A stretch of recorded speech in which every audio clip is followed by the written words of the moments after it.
Tujuan dari modul pertama ini adalah nanti mahasiswa bisa menjelaskan konsep bahasa. Konsep itu dalam arti definisi atau pengertian dari bahasa serta sistem-sistem yang ada di dalamnya. Kemudian tujuan yang kedua ada untuk memaparkan fungsi bahasa sebagai alat komunikasi. Nah, tujuan yang kedua ini adalah bagian yang paling penting karena selama ini yang saya perhatikan dalam kegiatan belajar mengajar bahasa di sekolah, bahasa itu cuma dijadikan alat untuk penjelasan secara teoretis saja. Jadi fungsi-fungsinya sebagai alat komunikasi itu kurang ditekankan, sehingga banyak sekali kita temukan di lapangan orang sudah belajar bahasa Indonesia selama 12 tahun dari tingkat SD, SMP, dan SMA, tetapi ketika lulus yang bersangkutan belum tentu bisa bicara menggunakan bahasa Indonesia. Itu bahasa Indonesia yang notabene bahasa kedua kita, belum lagi bahasa Inggris gitu. Ya namanya bahasa sebenarnya konsepnya sama. Jika digunakan sebagai alat komunikasi maka bahasa itu berperan gitu. Jadi tidak semata-mata dibahas secara teoretis saja. Kemudian ketiga, kita mampu melakukan klasifikasi ragam bahasa Indonesia. Nah, klasifikasi ragam, apa sih yang dimaksud dengan ragam gitu ya? Mengapa kita temukan banyak sekali perbedaan pola penggunaan bahasa Indonesia di masyarakat, baik di sekolah, di pasar, di rumah, dan sebagainya.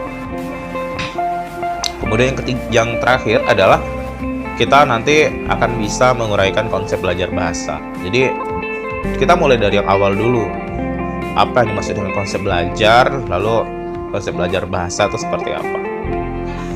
Oke, baiklah Bapak Ibu, kita langsung masuk ke kegiatan 1. Jadi di modul pertama ini kita ada 2 kegiatan belajar ya, yaitu kegiatan belajar 1 dan kegiatan belajar 2. Oke, untuk kegiatan belajar 1, yang pertama adalah kita akan membahas tentang hakikat bahasa. Hakikat ya dalam arti bahasa itu apa sih sebenarnya gitu. Nah, jadi di sini saya menampilkan beberapa pakar ya yang menjelaskan definisi tentang bahasa. Bahasa adalah sebagai simbol bunyi yang arbitrer yang digunakan untuk komunikasi manusia. Itu menurut Wardorf tahun 72. Di sini ada kata arbitrer. Nah, dalam modul kali ini kita akan sering menemukan kata-kata arbitrer. Arbitrer itu apa sih? Arbitrer itu artinya adalah mana suka. Ya bahasa gaulnya sesuka-suka lo gitu. Itu yang dinamakan dengan arbitrer. Bahasa adalah simbol bunyi yang arbitrer, yaitu mana suka. Nah, konsep mana suka itu artinya misalnya ada satu benda berkaki 4 tinggal di rumah kita, bergigi gitu ya, suka makan ikan. Nah, sebenarnya kita nggak tahu itu kenapa sih disebut dengan kucing. Nah, itu dinamakan dengan arbitrer. Walaupun nanti ada beberapa kata yang memang lahir karena yang muncul, kata-kata itu muncul karena adanya kemiripan. Nanti akan kita jelaskan, itu dinamakan dengan onomatope atau adaptasi bunyi. Kemudian yang kedua, bahasa adalah alat untuk mengomunikasikan gagasan atau perasaan secara sistematis. Ya, secara sistematis. Melalui penggunaan tanda, suara, gerak, atau tanda-tanda yang disepakati yang memiliki makna yang dipahami. Nah, kalau menurut Webster New College Dictionary tahun 81 ini, bahasa dalam konsep ini tidak dibatasi sebagai bahasa yang digunakan secara verbal saja, atau bahasa lisan atau tulisan, tidak begitu. Tapi ini juga mencakup sebagai bahasa pemrograman, bahasa sandi, dan sebagainya, karena ada penekanan atau tanda-tanda yang disepakati yang memiliki makna yang dipahami. Nah, jadi kalau menurut Webster ini konsep bahasa cukup diperluas. Misalnya kita bertemu orang sedang bicara gitu, sementara kita ingin orang tuh diam, maka kita meletakkan jari telunjuk di depan bibir, kadang-kadang sambil menyebutkan bunyi S. Nah, itu artinya kita meminta orang itu untuk diam. Nah, itu artinya kalau orang itu diam, artinya orang itu memahami tanda-tandanya. itu menunjukkan bahwa ada satu gerakan yang disepakati dan punya makna. Kemudian yang selanjutnya, bahasa adalah sistem lambang bunyi yang arbitrer yang digunakan oleh para anggota sosial untuk berkomunikasi, bekerja sama, dan mengidentifikasi diri. Nah, ini konsepnya bisa dipahami lah ya, cukup mudah. Karena untuk bisa menjadi bagian dari masyarakat, kita harus menggunakan bahasa sebagai alatnya. Gitu. Lalu yang definisi terakhir, bahasa adalah salah satu sejumlah sistem makna yang secara bersama-sama membentuk budaya manusia. Nah, jadi artinya selain bahasa itu ada lagi yang lain. Selain bahasa itu ada lagi yang lain, misalnya ada istiadat, sistem kebudayaan, kemudian sistem religi, mata pencaharian, dan sebagainya. Nah, ini definisi keempat ini erat sekali kaitannya dalam kajian antropologi. Nah, jadi dari keempat definisi itu, apa sih sebenarnya dimaksud dengan bahasa gitu ya? Nah, jadi di sini saya memberi sebuah simpulan, bahasa adalah alat yang digunakan oleh manusia untuk berkomunikasi atau menyampaikan gagasan atau kehendaknya dengan perangkat yang dimilikinya.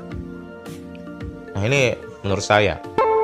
Di situ saya sebutkan untuk berkomunikasi atau menyampaikan gagasan. Jadi gagasan dan untuk berkomunikasi itu sebenarnya tidak melalui lisan saja gitu, atau tidak melalui tulisan, tapi hal-hal lain seperti yang dikemukakan oleh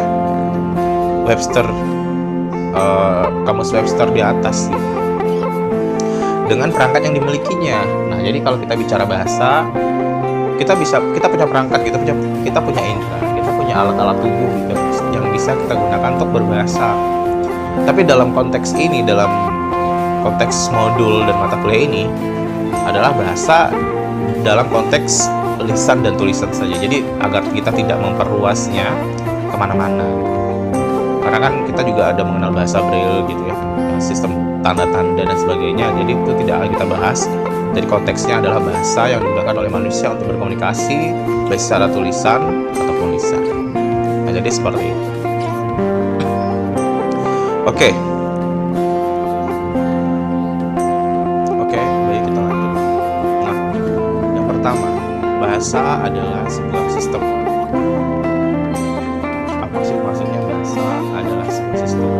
Nah, sebelum kita lanjut ke sini, jadi saya yakin Bapak dan Ibu sekalian ingat bagaimana bahasa Indonesia berubah dari waktu ke waktu. Tidak hanya dari jumlah kosakatanya, tetapi dari segi ejaan juga.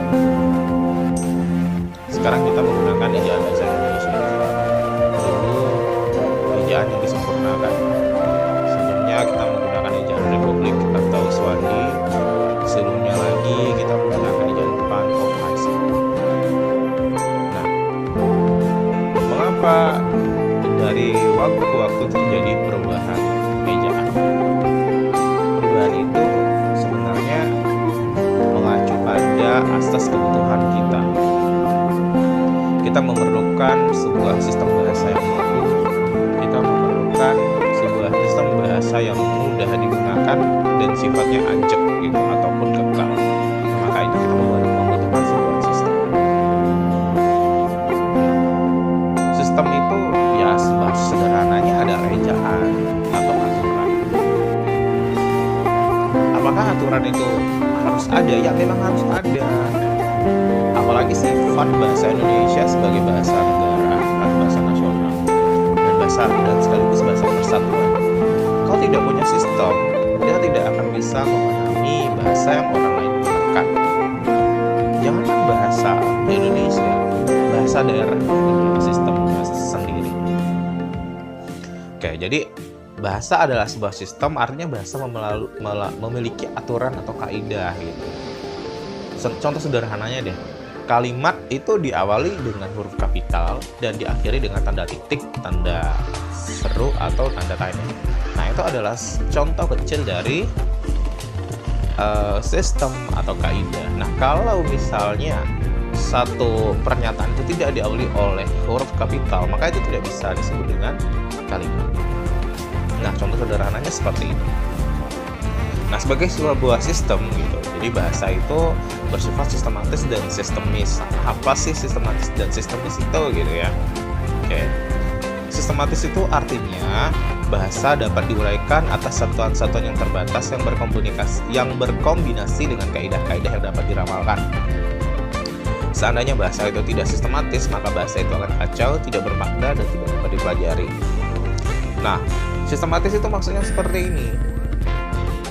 Dalam sistem bahasa itu ada bagian paling sederhana sampai yang paling kompleks, gitu ya. Bagian paling sederhana itu adalah bunyi bahasa.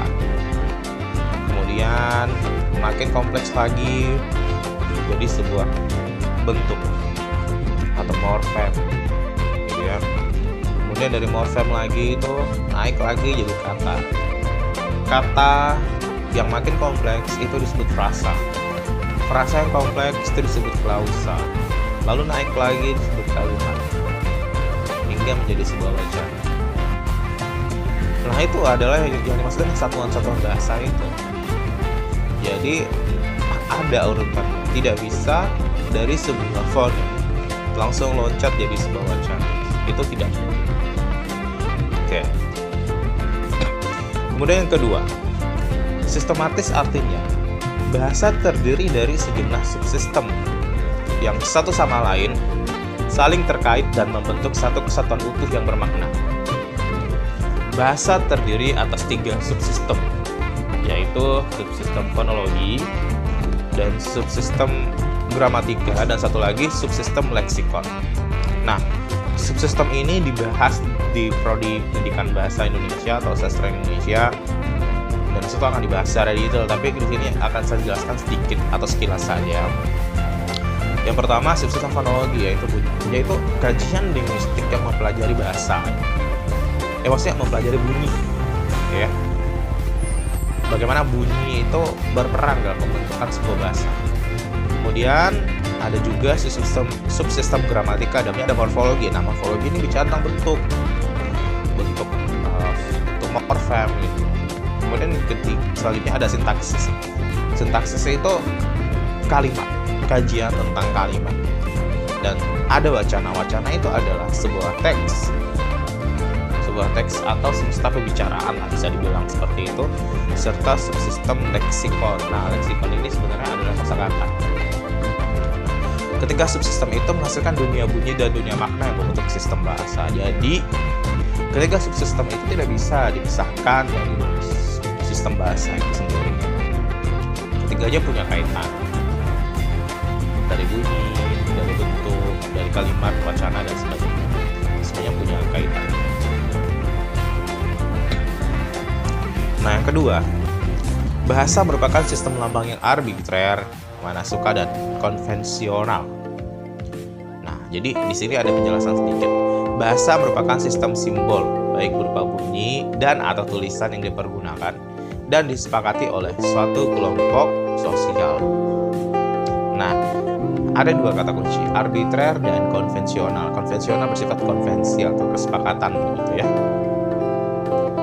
Arbitrer manasuka seperti yang saya jelaskan di awal tadi tentang hewan berkaki 4 tinggal di rumah yang suka makan ikan, itu kucing.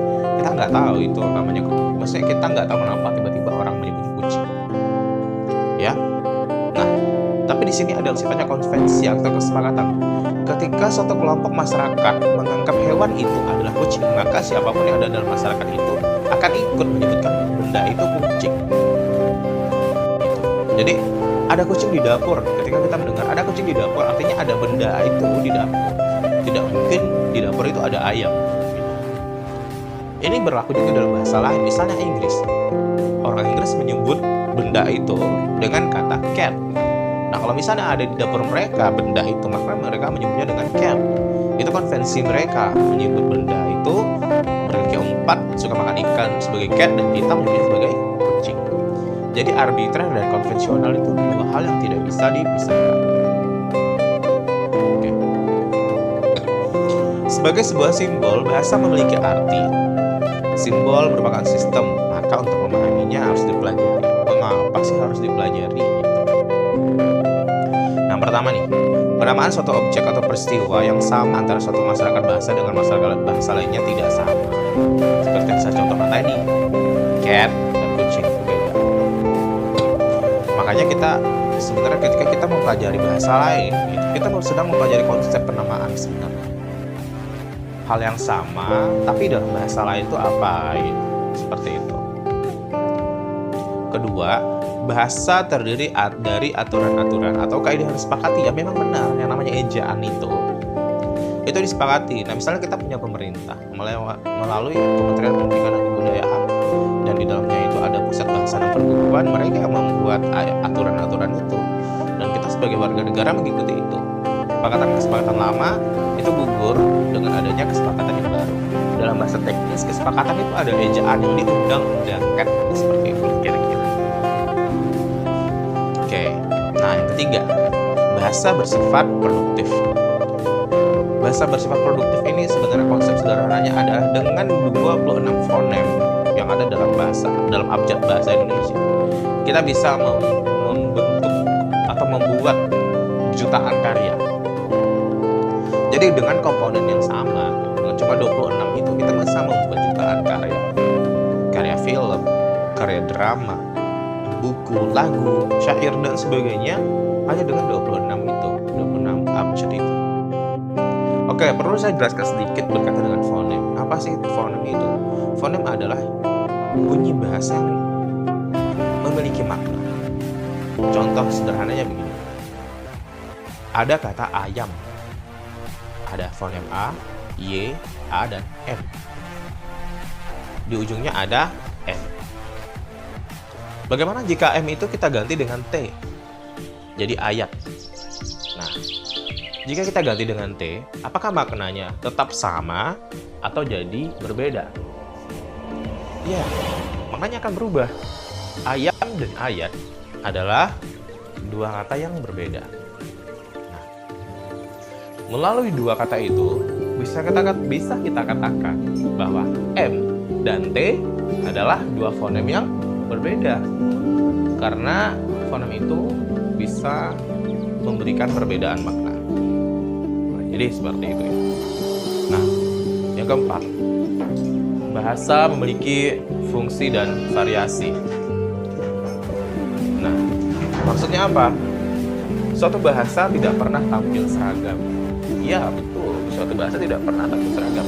Maksudnya bukan bahasa sih, tapi bagaimana bahasa itu dipertuturkan oleh setiap penggunanya. Nah, keragaman itu terjadi karena perbedaan kelompok atau setiap individu pemakainya. Jadi setiap orang ngomongnya pasti beda-beda. Kelompok manusia itu begitu banyak dan beragam. Yaitu ada kelompok profesi guru, dokter, pedagang, pemuka agama, ada yang tinggal di kota, dan ada yang di desa. Nah, perbedaan jenis pekerjaan dan tempat tinggal pun akan membedakan bagaimana seseorang menggunakan bahasa. Belum lagi ada yang berpendidikan tinggi dan kurang berpendidikan. Ada kelompok pria dan wanita, ada kelompok usia tua, muda, dan anak-anak. Nah, ini perbedaan usia ini sebenarnya akan menunjukkan betapa bahasa itu memiliki variasi yang luar biasa. Perbedaan penggunaan bahasa oleh satu kelompok itu disebut variasi atau ragam bahasa. Nah, detailnya nanti akan kita bahas pada slide selanjutnya. Oke, selanjutnya kita akan masuk ke fungsi bahasa. Jadi, secara umum bahasa memiliki fungsi personal dan sosial. Jadi, dipahami dulu ya. Secara umum, bahasa memiliki fungsi personal dan fungsi sosial. Apa sih bedanya antara fungsi personal dan fungsi sosial? Fungsi personal mengacu pada peranan bahasa sebagai alat untuk mengungkapkan pikiran dan perasaan setiap diri manusia sebagai makhluk individu. Ya, itu maksudnya balik kepada kepentingan diri pribadi. Fungsi personal itu untuk diri sendiri. Walaupun kita tidak mungkin menyampaikan ekspresi itu hanya untuk diri kita sendiri, tapi ini berdasar pada kepentingan siapa gitu. Fungsi secara umum ini dalam perspektif untuk kepentingan siapa. Bagaimana dengan fungsi sosial? Di sini dijelaskan ada fungsi sosial mengacu pada peranan bahasa sebagai alat komunikasi dan berinteraksi antar individu atau antar kelompok sosial. Nah, ini beda. Jadi untuk kepentingan siapa? Ada fungsi personal dan fungsi sosial. Nah, itu fungsi berdasarkan perspektif kepentingan siapa gitu ya. Ada dua saja. Tapi kalau secara teknis, Holday, seorang pakar bahasa, mengidentifikasi fungsi bahasa sebagai berikut. Jadi ada 7 lah gitu. Pertama ada fungsi personal yang sama seperti tadi juga, yang tapi ini lebih teknis sifatnya. Kemudian fungsi regulator, fungsi interaksional, fungsi informatif, fungsi heuristik, fungsi imajinatif, dan fungsi suplemental. Oke, nah ini masuk lagi kita ke ragam bahasa. Jadi ragam bahasa adalah variasi penggunaan bahasa yang disebabkan oleh pemakai dan pemakaian bahasa. Dari segi pemakaian atau tutur bahasa, ragam bahasa dapat diklasifikasikan berdasarkan pada. Oke, sebelum kita masuk lebih jauh ke dalam ragam bahasa ini, sebenarnya dalam konteks ini, ya dalam modul ini yang kita bicarakan adalah bahasa Indonesia, bukan bahasa daerah atau bahasa slang. Ya, jadi yang mesti dipahami oleh mahasiswa pada saat ini yang sedang kita bicarakan atau bahasa adalah bahasa Indonesia. Seperti itu ya. Karena kalau kita mengambil bahasa daerah atau bahasa campurannya itu terlalu luas dan kita tidak bisa mengakomodir konsep-konsep yang ada di dalamnya. Kita akan mengalami kesulitan pada saat mengelaborasi konsep yang ada dalam modul ini, sehingga kita batasi saja untuk bahasa Indonesia. Oke. Dari segi pemakaian atau penutur bahasa, ragam bahasa dapat diklasifikasikan berdasarkan pada daerah asal penutur, daerah asalnya.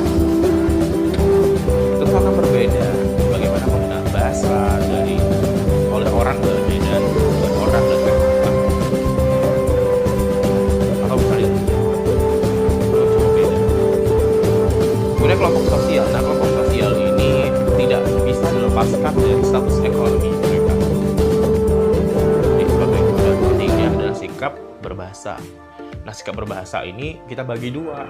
Jadi ada sikap positif, ada sikap negatif. Sikap positif yang mereka mau dan dengan bangganya menggunakan bahasa Indonesia sebagai bagian dari kehidupan.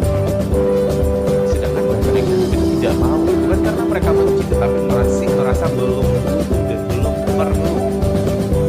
Sikap negatif ini juga ditunjukkan sebagai pengajar yang di sekolah terutama yang memiliki kewajiban untuk menggunakan bahasa Indonesia sebagai bahasa pengantar atau lebih memilih menggunakan bahasa daerah. Itu contoh sikap negatif. Nah, sementara itu dari sudut pemakaian, klasifikasi ragam bahasa dapat dilakukan berdasarkan pada pertama bidang atau pokok persoalan yang diperbincangkan.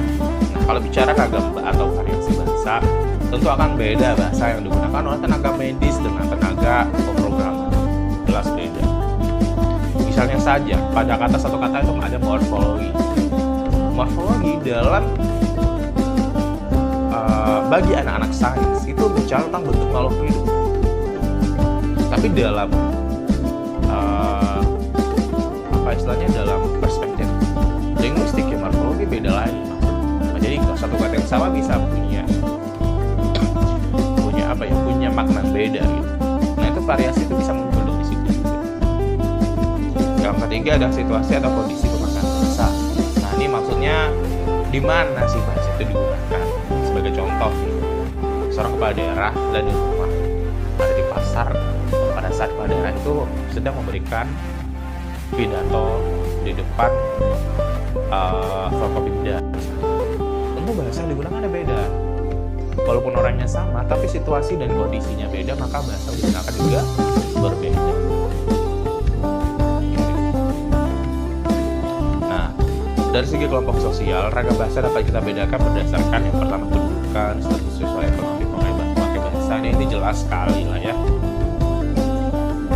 Sebenarnya bukan tentang orang kaya bisa berbahasa dengan bagus, orang miskin berbahasa dengan jelek, bukan begitu. Konsepnya sebenarnya bukan begitu, tapi bagaimana keadaan sosial ekonomi seseorang membantu dia untuk bertemu dengan banyak orang lain, dan itu kadang-kadang memaksa mereka untuk menggunakan bahasa baru atau mempelajari bahasa lain seperti itu. Ini lebih pada akses mereka dalam mendapatkan pengetahuan dan sebagainya. Dan ini sebenarnya tidak bicara tentang uang saja, tapi tentang akses, bagaimana seseorang mendapatkan akses dan menggunakan akses itu untuk mempelajari suatu bahasa yang baru. Nah, kedua, jenis pekerjaan seperti yang sudah dijelaskan tadi sedikit. Bahasa yang digunakan oleh tenaga kesehatan akan beda dengan bahasa yang digunakan oleh tenaga IT. Sebenarnya bukan bahas secara umum, tapi istilah-istilah teknis gitu. Ketiga adalah pendidikan. Nah, untuk pendidikan sendiri bukan berarti orang yang sekolah tinggi bahasa lebih bagus, bukan. Tapi karena mereka memiliki perbendaharaan kosakata jauh lebih banyak, sehingga mereka bisa bicara dengan variasi kata yang lebih luas. Jadi seperti itu. Jadi demikianlah untuk kegiatan belajar 1. Nanti kita akan sambung dalam video selanjutnya. Kegiatan belajar 2. Bila taufiq wal hidayah. Assalamualaikum warahmatullahi wabarakatuh.